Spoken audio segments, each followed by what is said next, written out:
सनसनी। आधी रात की खूनी साजिश,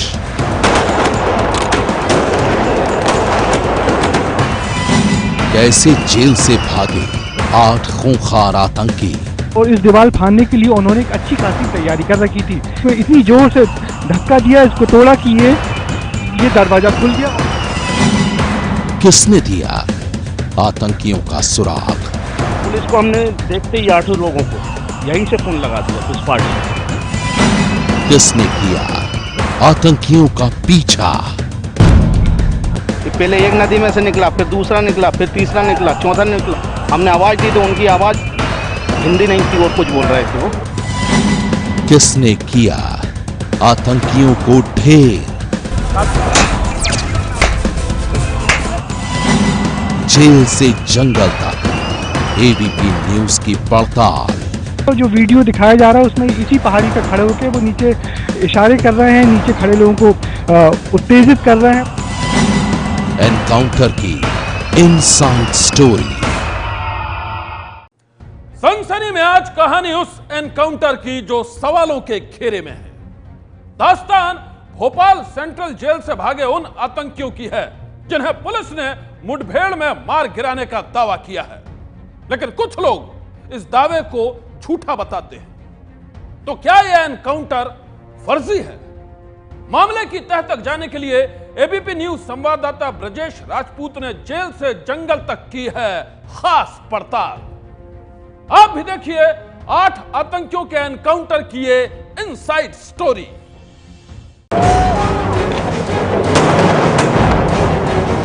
दिवाली की रात जब हर शख्स त्योहार की खुशियां मना रहा था, तो भोपाल की जेल में बंद 8 आतंकी जेल से भागने की साजिश रच रहे थे। बम पटाखों की आवाजों के बीच वो अपने खौफनाक मंसूबों को अंजाम देने में जुटे थे। अमावस की काली रात का फायदा उठाकर वो जेल की सुरक्षा में सेंध लगाकर भाग निकले।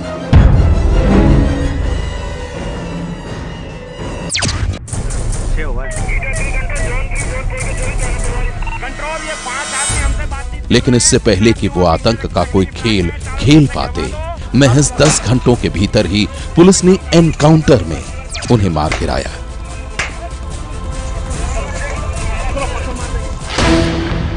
लेकिन आतंकियों के इस एनकाउंटर ने खड़े कर दिए कई सवाल, और अब उन सवालों में से सबसे बड़ा सवाल ये उठ रहा है कि यह एनकाउंटर कितना सच्चा है।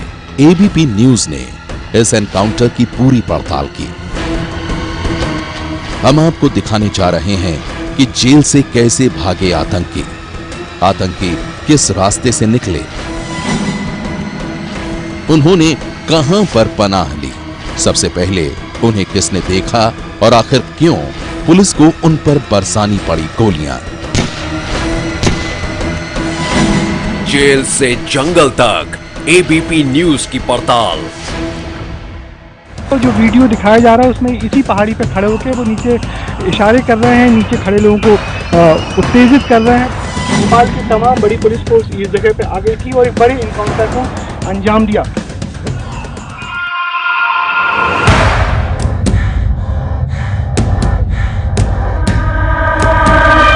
यही है भोपाल की वो सेंट्रल जेल जहां से सिमी के 8 आतंकी फरार हुए। इस जेल में तकरीबन 30 सेल और 108 बैरक हैं, जहां इस वक्त लगभग 3000 कैदी कैद हैं। कई पुलिस वाले जेल की हिफाजत में तैनात रहते हैं। जेल के चारों ओर करीब 25 फीट ऊंची दीवार है, लेकिन इसके बावजूद भी वो आतंकी यहां से भाग निकले। कैसे? अब आप ये भी देख लीजिए। हम इस वक्त भोपाल सेंट्रल जेल के अंदरूनी हिस्से में हैं और आपको बताने की कोशिश करेंगे कि किस तरीके से सिमी के 8 आतंकी कल इस प्रदेश की सबसे सुरक्षित जेल से भागे। जो सिमी के आतंकी हैं वो किसी तरह टूथपेस्ट की ट्यूब और चम्मच की नोक से बना के उन्होंने जो चाबियां बनाई थी उससे ताले खोले और कॉरिडोर में आ गए। कॉरिडोर में उनको जब वहां रमाशंकर यादव जो वहां के प्रधान आरक्षक थे उन्होंने रोकने की कोशिश की, तो उन्होंने अपने पास जो हथियार था, हथियार के नाम पे उन्होंने जो प्लेट्स थी उसको धारदार कर लिया था, उसका चाकू बना लिया था। उस धारदार प्लेट से रमाशंकर यादव का गला काट दिया और जो दूसरा एक और प्रहरी था उसके हाथ पैर बांध के वहां रख दिया और उससे कहा कि जब तक हम यहाँ से भाग ना जाएं तुम यहाँ से हटोगे नहीं। फिर वो सारे लोग ए ब्लॉक से निकल के किसी तरीके से इस दीवार के उस तरफ आए और इस दीवार फाड़ने के लिए उन्होंने एक अच्छी खासी तैयारी कर रखी थी। करीब 35 चादरों को मिला के उन्होंने एक रस्सी बनाई हुई थी। उन्होंने जो लकड़ियां होती हैं, अंदर जो अमरूद के पेड़ लगे हुए हैं, अमरूद के पेड़ की लकड़ियों की सीढ़ी बनाई थी जिसको डंडियां उस चादर में फंसाई हुई थी और वो चादर का दूसरा जो सिरा था वो वहां एक जो नाली थी उसमें लपेट दिया गया था जिससे वो चादर खोले नहीं। और एक एक करके 8 आतंकी वो सीढ़ियों पे चादर और उसमें सीढ़ियों पे पैर रख के यहाँ तक आए और यहाँ ठीक यहाँ पर एक चादर टंगी हुई थी जो जिसमें कोई सीढ़ी नहीं थी, मगर वो सारे लोग इस चादर से नीचे आए एक के बाद एक। जेल की 25 फीट की दीवार को आतंकियों ने कपड़े और अमरूद के पेड़ की लकड़ियों की सीढ़ी की मदद से फांद लिया। जेल की सुरक्षा में तैनात हेड कांस्टेबल रमाशंकर को मौत के घाट उतार दिया, लेकिन किसी को भी पता नहीं चला। वो इसलिए क्योंकि एक तो बम पटाखों की आवाज की वजह से कोई भी आवाज किसी को सुनाई नहीं दे सकती थी और दूसरी वजह थी रात का घुप अंधेरा। 25 फीट की दीवार फांदने के बाद आतंकियों को अब बाहर निकलने के लिए इस दीवार को पार करना था। ये दरअसल पूरा रास्ता था, रात में पूरे वक्त यहाँ पे चूंकि अंधेरा था, 2 और 3 बजे की दरमियानी घटना है, इसलिए इस वक्त यहाँ पूरा घुप अंधेरा था। दिवाली के फटाकों का शोर हो रहा था जिसके चलते उन्होंने इस दिवाली की रात का फायदा उठाया। यहाँ पे ढेर सारे प्रहरियों ने उस दिन छुट्टी भी ले रखी थी जिसके चलते स्टाफ की भी कमी थी और फिर वो सारे लोग भाग के इस गेट के पास आए। चूंकि यहाँ पे अंधेरा था, उनको दिखाने की इस गेट के पास यहाँ पे थोड़ी सी जगह भी है, मगर उन्होंने इस गेट को तोड़ा। आप देख सकते हैं कि इस गेट को तोड़ा और ये जो गेट है इसका ये जो ताला लगा हुआ है, ये इस गेट में ये ताला लगा हुआ है, इसकी चाबी उनके पास नहीं थी, तो उन्होंने इसमें इतनी जोर से धक्का दिया, इसको तोड़ा। आतंकी जेल की आखिरी दीवार पर लगे गेट को खोलने में कामयाब हो गए और इसके बाद वो मेन रोड पर आ गए। अब यहां उनको रोकने वाला कोई नहीं था। भोपाल जेल से सिमी के कैदी ठीक इसी रास्ते से जेल तोड़कर निकले और जब वो यहाँ आए तो इस जगह से वो जहाँ उनका इनकाउंटर हुआ यानी कि खेजड़ा गांव, उसको यदि हम गूगल मैप पे सर्च करें तो भोपाल से खेजड़ा गांव की दूरी इस गूगल मैप पे तकरीबन 30 किलोमीटर बताई जा रही है, यानी कि गाड़ी से 1 घंटे का रास्ता। मगर जो हम लोगों को जो खबर मिली है उसके मुताबिक उन्होंने इस खेजड़ा गांव का को सीधे रोड से नहीं गए, वो यहाँ आसपास के जितने छोटे रास्ते हो सकते हैं उन रास्तों पे चल के उस अंधेरे का फायदा उठाते हुए वो सारे लोग उस खेजड़ा देव गांव तक पहुंचे और खेजड़ा देव गांव से फिर वो वहाँ जो मनीखेड़ा की पहाड़ी है वहां पहुंच गए।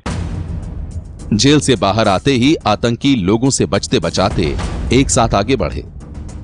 इस दौरान जेल से आतंकियों के भागने की खबर ने पूरे पुलिस महकमे की नींद उड़ा दी। पुलिस और प्रशासन हाई अलर्ट पर आ गए। आतंकियों की तलाश की जाने लगी और आसपास के गांवों में भी लोगों को आतंकियों के फरार होने की खबर दे दी गई। इस दौरान भोपाल से करीब 8 किलोमीटर दूर खेजड़ा देव गांव के पास में उन आतंकियों को पहली बार देखा गया। भोपाल जेल से तकरीबन 8 किलोमीटर दूर ये है खेजड़ा कला का हलाली नाला, जहां सबसे पहले आतंकियों को देखा गया।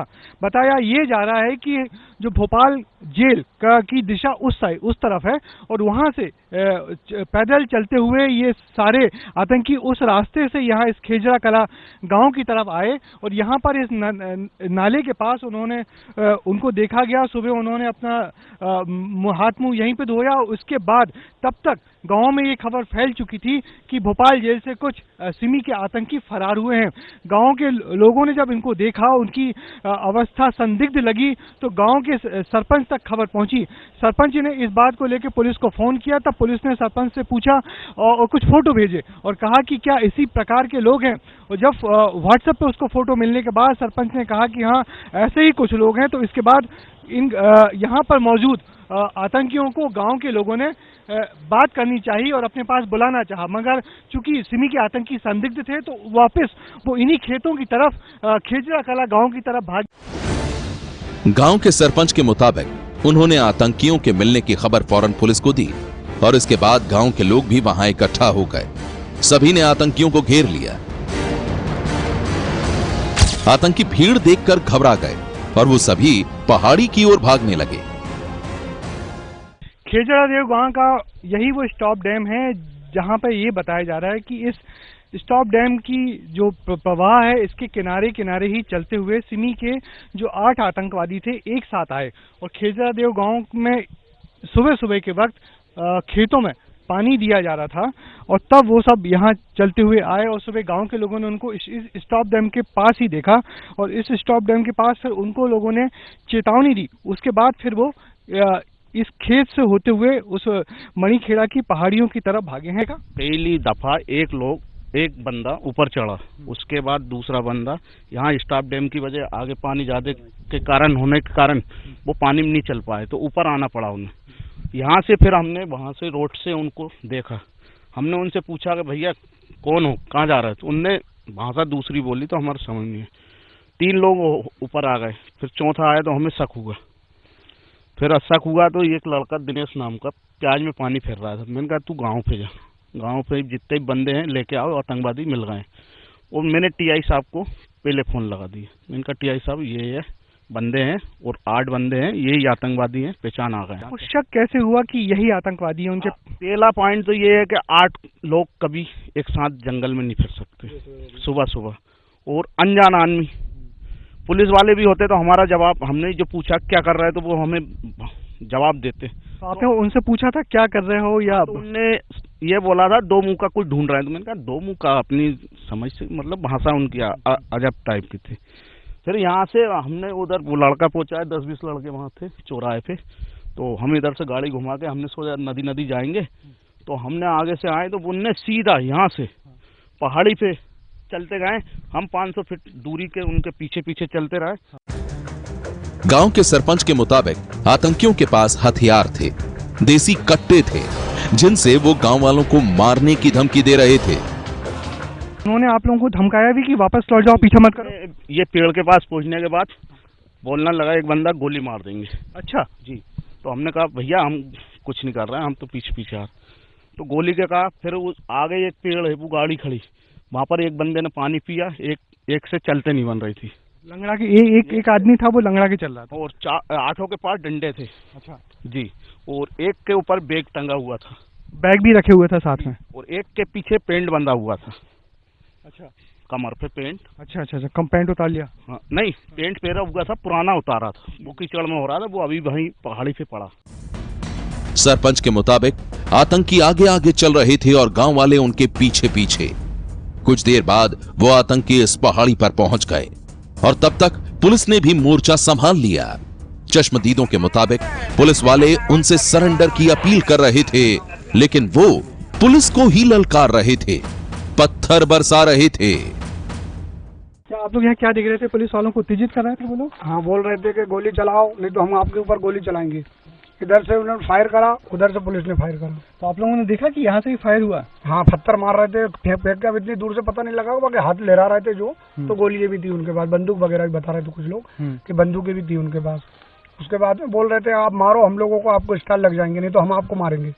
तो पुलिस वालों को यहाँ जो खड़े आतंकी थे उत्तेजित कर रहे थे और कह रहे थे उनको मारो। आपने क्या देखा यहाँ कल थे? यहाँ पर मैं नीचे खड़ा था, जब मैंने देखा था कि वो पत्थर मार रहे थे और हमने वो हमारे साथ पुलिस वाले जो थे उन्होंने हवाई फायरिंग कर दी थी। इतने में वो मिलिट्री वाले आ गए थे, उन्होंने गोली स्टार्ट कर दी थी। कुछ लोगों का कहना है कि वो आतंकी पुलिस पर गोलियां भी चला रहे थे। एनकाउंटर के बाद भी जो वीडियो सामने आया है उसमें भी गोलियों की कई आवाजें सुनाई दे रही हैं और पुलिस का कहना है कि आतंकियों की फायरिंग के बदले जवाबी फायरिंग में उसने उन्हें मार गिराया। भोपाल की जेल से तकरीबन 15 किलोमीटर दूर ये वो स्पॉट है, मणिखेड़ा पठार की पहाड़ी, जहां पर जेल तोड़ के भागे सिमी के आतंकियों ने पनाह ली। अगर आप देख सकते हैं कि ये तकरीबन 50 फीट ऊंची पहाड़ी है और वो 8 के 8 सिमी के जो आतंकी थे इस पहाड़ी पे चढ़कर इस जगह पे आ गए। और जो वीडियो दिखाया जा रहा है उसमें इसी पहाड़ी पे खड़े होकर वो नीचे इशारे कर रहे हैं, नीचे खड़े लोगों को उत्तेजित कर रहे हैं, पुलिस वालों से कह रहे हैं कि हमको गोली मारो। और यहाँ इस जगह पे आकर जब उनको नीचे की पुलिस ने और ऊपर एसटीएफ ने तीन तरफ से घेर लिया और फिर उनका यहाँ आके इनकाउंटर किया। इस मामले को संज्ञान में लिया है मानवाधिकार आयोग ने और इस इनकाउंटर पे सवाल उठे और कहा कि इस पूरे मामले की जानकारी 15 दिन में दे।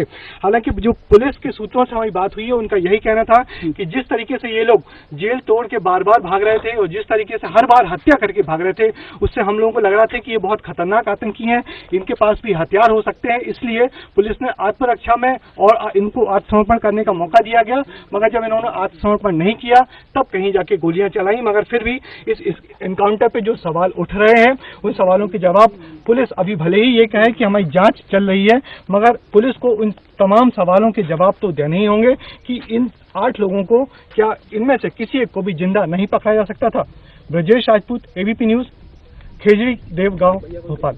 एनकाउंटर में मार गिराए गए आतंकियों ने जेल से भागने के दौरान जिस सुरक्षा कर्मी की गला रेत कर हत्या की थी उनके घर में अब भी पसरा है मातम। एक बेटी जो शादी के बाद डोली में चढ़कर विदा होने वाली थी, उसने अर्थी पर अपने शहीद पिता को विदा किया और इसे जिसने भी देखा उसी की आंखें भर आईं।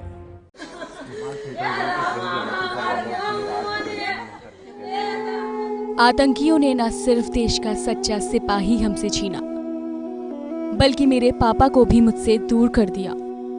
अब कौन मेरी डोली उठाएगा? कौन मेरा कन्यादान करेगा? कौन मुझे दुल्हन बने देखकर खुश होगा? पापा, आपका सपना अधूरा रह गया। ये दर्द है उस बेटी का जिसने अपने पिता को खोया है। इस दर्द को सुनकर आप भी रो उठेंगे। रमाशंकर यादव दिसंबर में अपनी बेटी की शादी करने वाले थे, लेकिन शादी के सिर्फ 40 दिन पहले ही उनकी मौत से पूरा परिवार सदमे में है। बेटी की शादी थी 9 दिसंबर को। वो बता रहे थे कि हमारी एक बच्ची है, उसकी शादी बहुत धूमधाम से होगी। सोचकर भी रूह कांप जाती है। जो पिता अपनी बेटी को आशीर्वाद देकर विदा करने की तैयारी में थे, उसे आतंकियों ने बेदर्दी से मार डाला। भोपाल जेल में सिमी आतंकियों ने रविवार रात कांस्टेबल रमाशंकर यादव की गला रेत कर हत्या कर दी थी। उनके घर से जल्द ही बेटी की डोली उठने वाली थी। किसी को नहीं पता था कि इस घर से बेटी की डोली के पहले ही पिता की अर्थी उठेगी।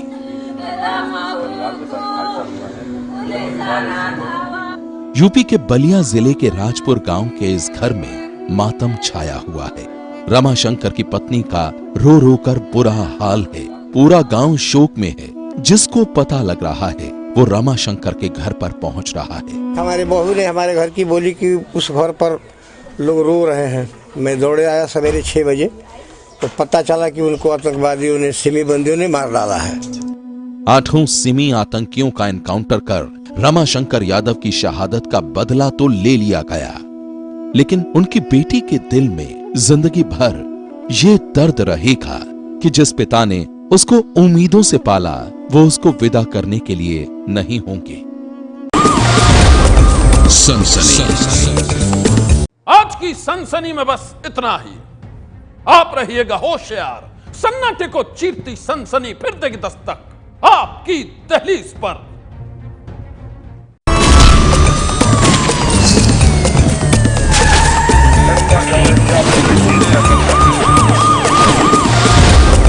सनसनी।